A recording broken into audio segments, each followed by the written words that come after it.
আচ্ছা, আজকে আমি কি বানালাম ওইটাই তোমাদের সাথে শেয়ার করছি। তো প্রথমেই হচ্ছে আমি একটা বলে দুধ, একটু চিনি আর ইস্ট নিয়ে তারপর একটু গরম পানি দিয়ে দিছি। তারপর ওইটা কিছুক্ষণ আমি 10 মিনিটের মতো ভিজিয়ে রাখছিলাম। দেন তারপর এখানে আমি প্রায় 3 কাপের মতো ময়দা দিয়েছি। তারপর এটা হচ্ছে মানে বেসিক্যালি এটা পিৎজার ডো যেরকম হয় ওইরকম টাইপেরই মেক করছি। পর ওটা কিছুক্ষণ লাগে আমি ওইটা রেডি করে নিলাম। দেন হচ্ছে এখানে আমি একটু তেল দিয়ে ব্রাশ করে আমি এটা মনে হয় প্রায় 2 আওয়ার্সের মতো রেখে দিয়েছিলাম। তারপরে যে দেখতে কিছুটা এরকম হয়েছিল।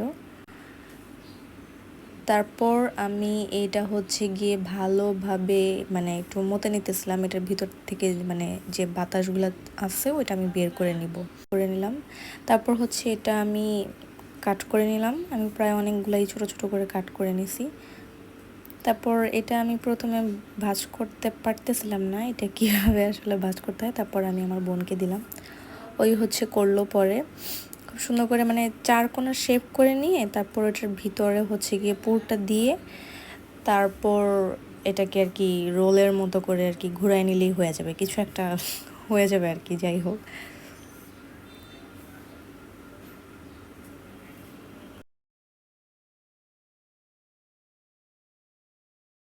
রোল করে নিলেই হয়ে যাবে। তারপর এইভাবে সবগুলো বানিয়ে নিলাম। তারপর হচ্ছে কি ট্রের মধ্যে নিয়ে এটার উপরে হচ্ছে ডিমের জাস্ট কুসুমটা মানে উপর দিয়ে একটু লাগিয়ে নিয়েছি। এটা যখন বেক করা হবে তারপর এটা একটা খুব সুন্দর একটা কালার আসবে।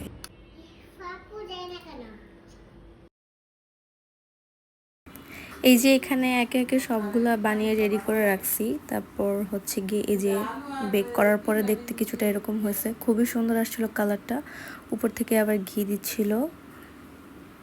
তো আজকে ভিডিও এই পর্যন্তই। Thanks for watching. Tata, bye bye.